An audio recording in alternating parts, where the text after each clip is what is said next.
गले में जहर, हृदय पर मंगल की माला, ये सब अमंगल ही तो है। अमंगल देश होते हुए भी भगवान शंकर शिव धाम है, अर्थात मंगल की धाम है। साज अमंगल मंगल राशि,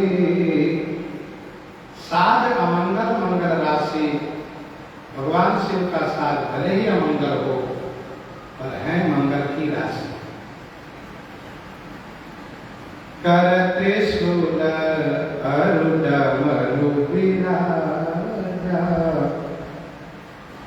चले बस चढ़ी बाजही बाजा। करती शूल अरुडमरु विराजा,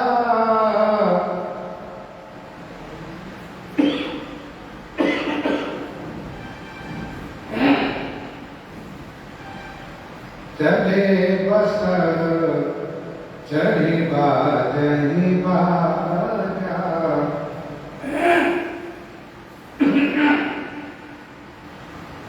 कर त्रिशूल, कर माने हाथ में त्रिशूल है और डमरू सुशोभित है।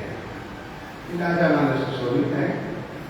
चले बसहा चले, बसहा बैल पर है, बसहा माने बैल नंदी पर सवार होकर के चले। बाजा बाजे, बाजे बजे।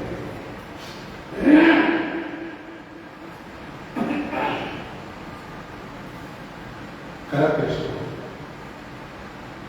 हाथ में त्रिशूल लिए हुए हैं। वह त्रिशूल जो मनुष्यों के तीनों सुर को नष्ट करने वाला है। त्रयशूल निर्मूलनशूल पाणी, दैहिक दैविक भौतिक, जन्म जरा मरण, इन पापों को नष्ट करने वाला त्रिशूल है। डमरू की राजा भगवान शिव के यह हाथ का वाद्ययंत्र है, उनका बाजा है।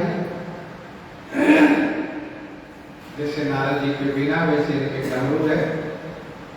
भगवान शिव डमरू बजाया करते हैं, डिम डिम डिम डिम आवाज आती है।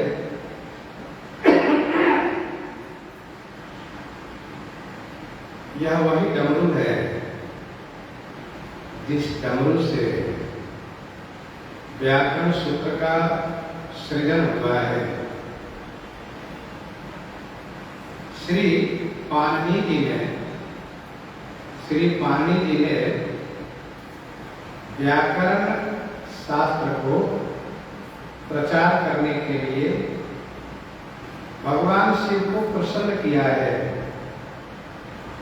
और भगवान शिव ने जब डमरू बजाई है, उनके डमरू से 14 सूत्र उत्पन्न हुए हैं जो व्याकरण शास्त्र के मूल है, संस्कृत व्याकरण शास्त्र के मूल है।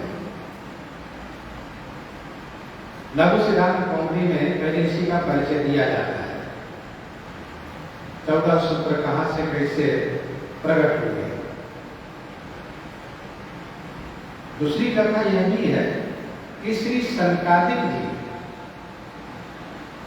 ने तप करके भगवान शिव को प्रसन्न किया है, तो भगवान शिव ने डमरू बजा करके व्याकरण सूत्र को सृजन किया है। यह वह डमरू है जिसे संस्कृत व्याकरण सूत्र का सृजन हुआ है। बसह ये धर्म की मूर्ति है। बसह माने बैल, नंदी है धर्म की मूर्ति है। पशुओं में सबसे अधिक सात्विक बैल माना जाता है और बैल को धर्म की मूर्ति माना जाता है। भगवान शिव इस वृषभ पर, नंदी पर सवार होकर के विवाह करने के लिए चल रहे हैं। मामी ये कहना चाहते हैं कि विवाह करना कोई हानि नहीं है, पर विवाह धर्म पर आरूढ़ होकर ही करना चाहिए, अर्थात धर्माचरण पूर्वक विवाह होना चाहिए, जिससे किसी प्रकार से कोई अधर्म न हो। वेद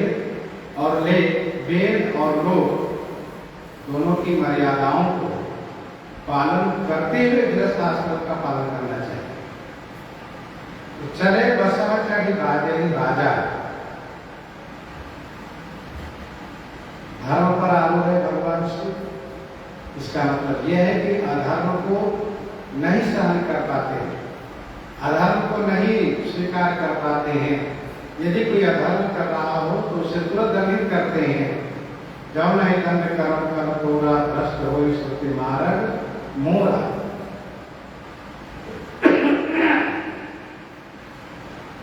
देवतागण बाजा बजा रहे हैं। गोस्वामी जी भगवान शिव के दुल्हा स्वरूप का वर्णन, दुनिया में पूरे विश्व में ऐसा दुल्हा कोई नहीं हो सकता।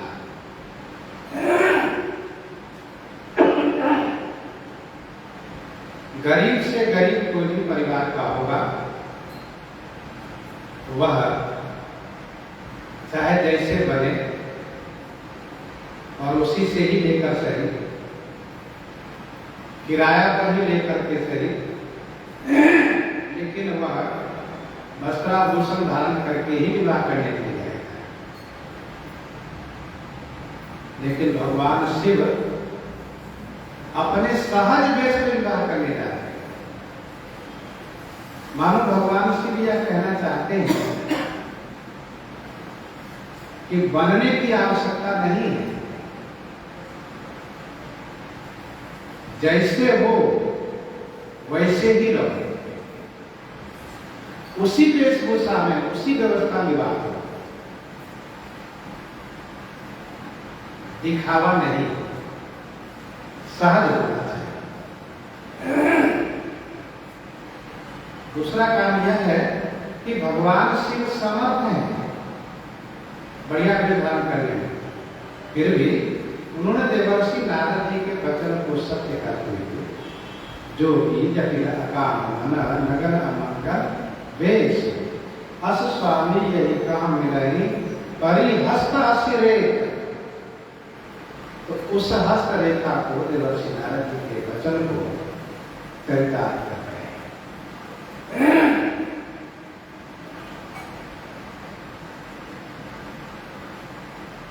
दुल्हा को पगड़ी चाहिए, यहाँ जटा के मुकुट है।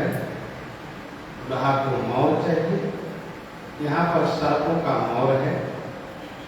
दुल्हा को कुंडल कंकन चाहिए, सर्पों का ही कुंडल कंकन है।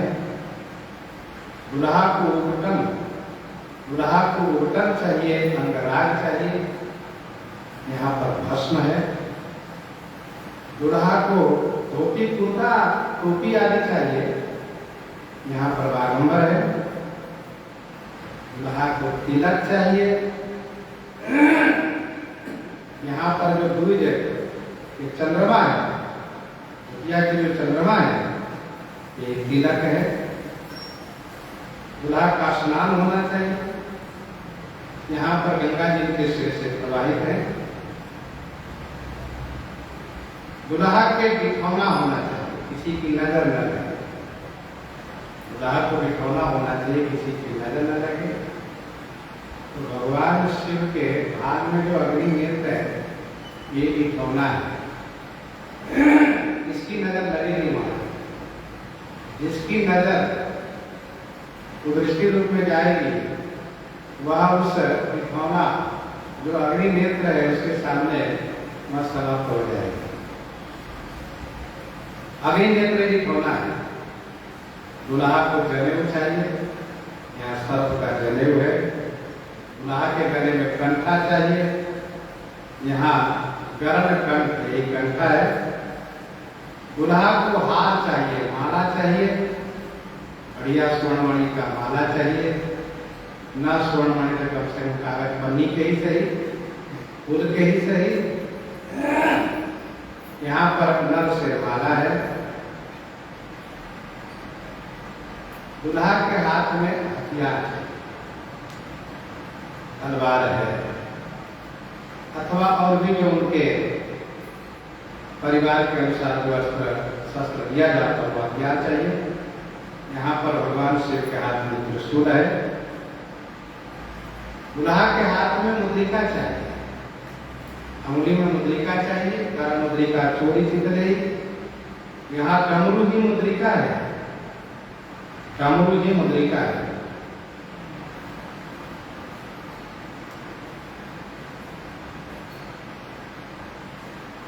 इस प्रकार से शिव जी के 14 श्रृंगार है।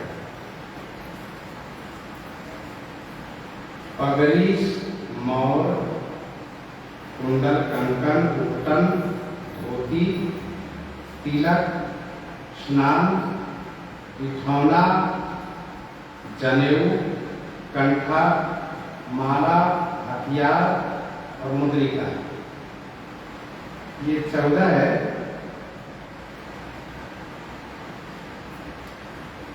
इन 14 विलक्षण श्रृंगार में भगवान शिव 14 भुवन वासियों से पूजित हैं, 14 भुवन वासियों से पूजित हैं। शंकर जगत वंद्य जगदीशा,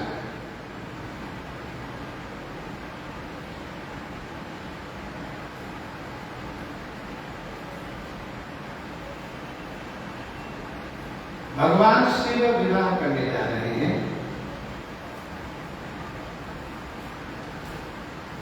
तो संतों ने इस संदर्भ में कुछ आध्यात्मिक दृष्टि से विचार प्रस्तुत किया है।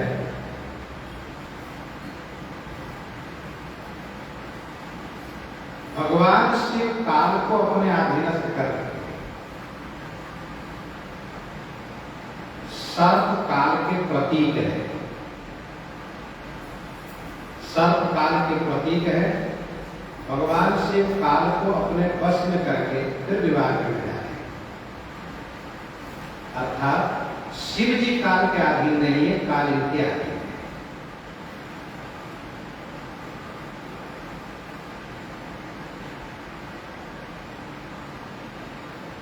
सर्प वह जीव है जिसको देखने के बाद भय होता है, और भगवान शिव इस श्रृंगार में अधिक मात्रा में सर्प ही है। जिधर देखिए बड़े सर्प है।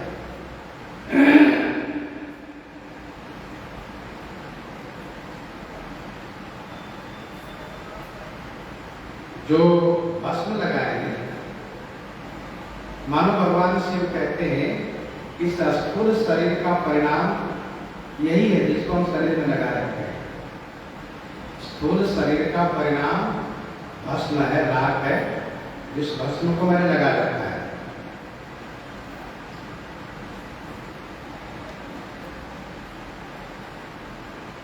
बाघंबर जो पहन रखे हैं, इस बाघंबर का मतलब ये है कि अति बलशाली जीव पर, अति बलशाली जीव पर भगवान शिव का शासन है। ये संकेत है, इसलिए बाघंबर पहनते हैं। जो सिर में चंद्रमा है, यह चंद्रमा प्रणव के अर्धमात्रा के रूप है। प्रणव माने ओंकार के अर्धमात्रा के रूप में है।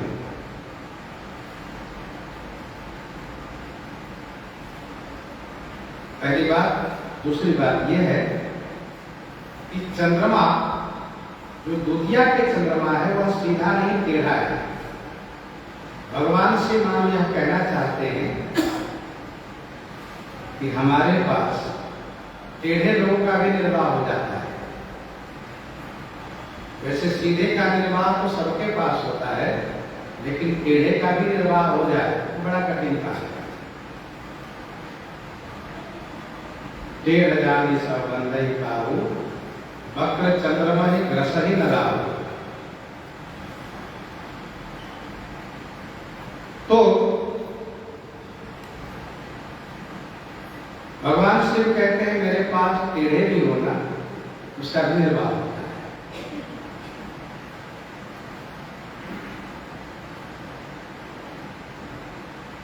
श्री गंगा जी जो धारण किए हैं यह माने तेज पुंज है। गंगा जी तेज पुंज है और वास्तव में श्री गंगा जी जल रूप में ब्रह्म ही तो है, जल रूप में ब्रह्म है, तेज पुंज। दोनों जो नेत्र हैं यह पृथ्वी और आकाश है। आध्यात्मिक दृष्टि से दोनों नेत्र जो है पृथ्वी आकाश है और तीसरा नेत्र ज्ञानाग्नि है। तीसरा नेत्र ज्ञानाग्नि है।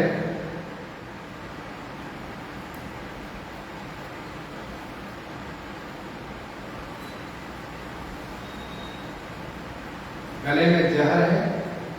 इसका मतलब यह हुआ कि भगवान शिव कहते हैं कि मेरे पास कोई अनिष्टकारी भी आ जाए ना, उसको भी कल्याणकारी बना देता हूं। मेरे पास यदि कोई अनिष्टकारी भी आ जाए उसको मैं कल्याणकारी बना देता हूं।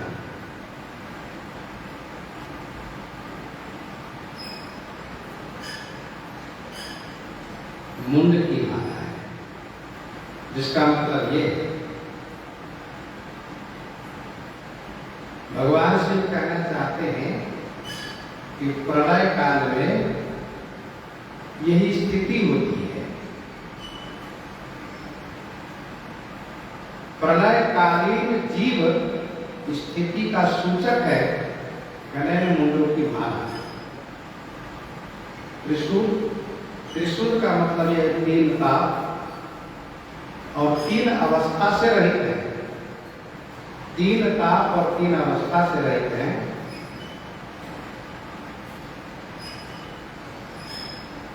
नंदी पर सवार है, ये मानो धर्म पर सवार है। इस प्रकार से संतों ने अपना विचार रखा है। चले बसा चढ़े बाजही बाजा,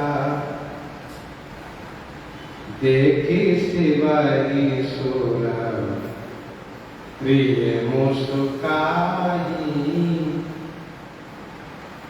बरलायक दुलही जगनानी, देखी शिवरी सुर प्रिय मुस्काई, बरलायक दुलहिन जगनानी। देख शिवेश्वर प्रिय मुस्कान, शिव जी को देख करके सुर प्रिय मान देव स्त्रियां मुस्कुरा रही। इनका मुस्कुराना व्यंगात्मक है। क्यों मुस्कुरा रही है उनसे पूछा जाना चाहिए। तो वे देवियां कह रही हैं कि वर लायक दुल्हन जगनानी, इस वर के लायक, दुल्हा के लायक जगत में कोई दुल्हन है ही नहीं।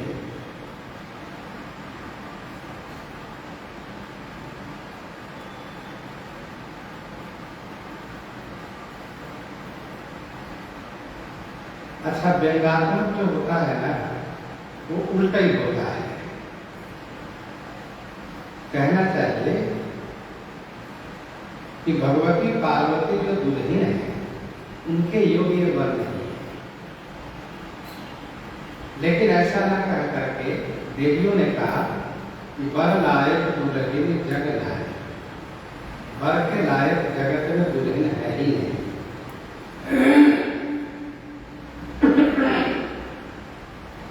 देख शिवाय सुर प्रिय मुस्कान, शिव जी को देख करके देव स्त्रियां मुस्कुरा रही।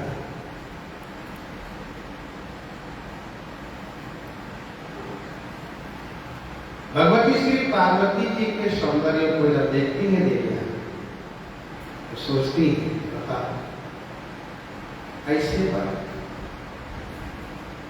कहा सौंदर्य के स्वरूप है श्री पार्वती जी और कहा इस प्रकार से पूर्व के मूर्ति है भगवान से।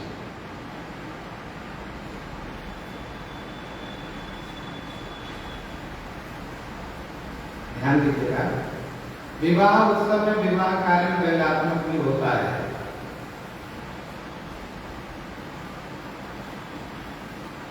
व्यंग्यात्मक समय के अनुसार सुखद भी होता है और दुखद भी होता है।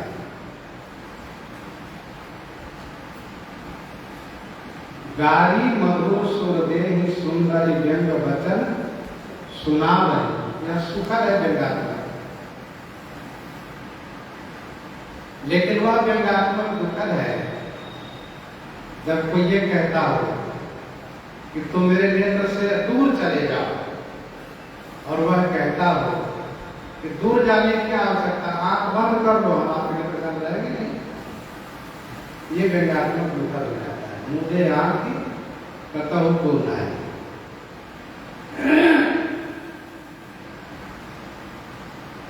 विष्णु विरंची आदि सुर भ्राता चढ़ी चढ़ी बाल चले बराता। विष्णु विरंची आदि सुर भ्राता। विष्णु विरंची आदि सुर भ्राता। अच्छा, गोस्वामी जी रचना करने में बहुत संभाल रखते हैं। यदि कहते विष्णु आदि विरंची सुर भ्राता तो ब्रह्मा जी की न्यूनता होती, और यदि कहते विरंची आदि विष्णु सुर भ्राता विष्णु जी की न्यूनता होती। इसलिए उन्होंने कहा कि विष्णु विरंची फिर आदि दोनों को बराबर रूप में रखा। विष्णु विरंची आदि सुर भ्राता, भगवान विष्णु भगवान ब्रह्मा आदि सुर भ्राता माने देव समूह। चढ़ी चढ़ी वाहन चले बराता, सब अपने अपने वाहन पर चढ़ करके चल दिए। सुर समाज सब भांति अनुपा, सुर समाज सब भांति अनुपा। नहीं बरात दुल्हा अनुरूपा। सुर समाज सब भांति अनुपा। सुर समाज सब भांति। सुर समाज माने देव समाज, सब भांति माने सब प्रकार से अनूप है, उपमानरित है। नहीं बारात दूल्हा अनुरूपा, दूल्हा अनुरूपा बारात है। यहां भी कहना यह चाहिए कि बारात के अनुरूप दूल्हा नहीं है, लेकिन कहा कि दूल्हा के अनुरूप बारात नहीं है।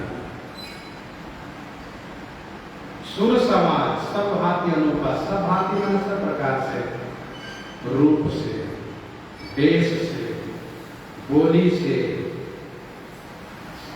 और वाहन से, सब प्रकार से। दूल्हा बैल पर बैठा है, बाराती हाथी पर बैठा है, दूल्हा बागंबर पहना है, बाराती पीताम्बरी पहना है। तो इस प्रकार से विचित्र है। दूल्हा जटा मुकुटधारी है, बाराती मुकुटधारी है। सुर समाज सब भांति देवता।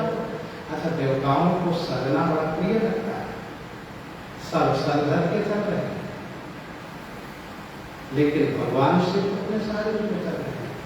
नहीं बारात दूल्हा दूल्हा के अनुरूप बाराती नहीं है, अर्थात जैसे दूल्हा है वैसी बाराती भी होनी चाहिए। विष्णु कहा हस बिहसी तब, बोली सकल दिशिराज, बिलग बिलग होई चलहु सब, निज निज सहित समाज, निज निज सहित समाज। विष्णु कहा अस बिहसी तब, तब भगवान विष्णु ने सकल दिशिराज बोली बिहसी अस कहा। तब भगवान विष्णु ने समस्त देवपालों को बुलाकर, अर्थात समस्त देवपालों को संबोधित करके हंसते हुए ऐसा कहा। सब देवपाल, सब लोकपाल, सब देवगण निज निज समाज सहित बिलग बिलग होई चलो, अलग अलग होकर के चलिए, जिससे कि लोगों को पता चलना चाहिए ये किसका समाज है। इसमें तो सब मिल गए, पता नहीं चलता। भगवान विष्णु चाहते हैं लोगों को पता चलना चाहिए कि दुल्हा कौन है। यहां तो लोग भ्रमित हो जाएंगे, इसीलिए भगवान विष्णु ने हंसते हुए समस्त देवपालों को संबोधित किया। इंद्र, जमराज, वरुण हुए, वायु, अग्नि, नैऋत्य और ईश, ईशान ईश है, तथा ऊर्ध ब्रह्मा जी, अधो दिशा के अनंत, तो समस्त देवताओं को संबोधित किया। और श्री विष्णु भगवान ने कहा कि आप सब लोग अपना समाज अलग अलग कीजिए। ऐसा कहने का दूसरा कारण ये बना है कि शिव गणों ने शिव जी का श्रृंगार किया है, शिव गणों ने शिव जी का श्रृंगार किया है, परंतु देवताओं ने शिव गणों को भगा दिया है। जब बाराती चली है तो देवताओं ने भगवान शिव को आगे किया है, चलिए, और शिव गणों से कब तुम हट जाओ, अलग तुम लोग ठीक नहीं लगते, जाओ। तो शिव गणों को बड़ा दुख हुआ कि हमारे स्वामी का विवाह और हम ना जाने, बताइए, और हमारे स्वामी को ठीक लग रहे हैं, लेकिन दुल्हा बने हैं, उनको साथ में आगे करके चले, हम लोग भगा दिए। तो भगवान विष्णु को शिव गणों पर दया आ गई, दया आ गई। इसलिए भगवान विष्णु ने हंसते हुए सबसे कहा कि अपने अपने समाज लेकर चलिए। इससे यह स्पष्ट हो जाएगा कि सब लोग अपना अपना समाज अलग करेंगे तो भगवान शिव अकेले पड़ जाएंगे, भगवान शिव अकेले पड़ जाएंगे तो भगवान शिव भी अपना समाज अवश्य लेंगे। ध्यान देने वाली बात यह है कि विवाह में यदि विदूषक न हो तो बारातियों का मनोरंजन कैसे होगा। आज भी विवाह में बारातियों के साथ विदूषक रखा जाता है, मनोरंजन कराने के लिए लोगों को पैसे देकर रखा जाता है, और यहाँ बिना पैसे के शिवगण विदूषक लोग हैं, तो सबका मनोरंजन होता जाएगा। रास्ते में भी वहाँ हिमाचल प्रदेश में मनोरंजन होगा, खूब हंसी होगी, खूब आनंद आएगा। इसीलिए भगवान विष्णु ने कहा कि सब लोग अपना अपना समाज रखें।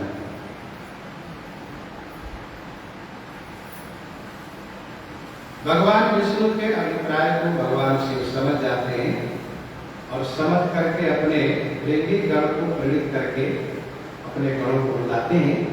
सो प्रसंग आगे श्रवण करेंगे, यही प्रत्याज्ञा करते हुए आगे श्रवण करते हैं श्री वर्तमान। श्री राम नाम की गर्जना हो जाए संत भगवान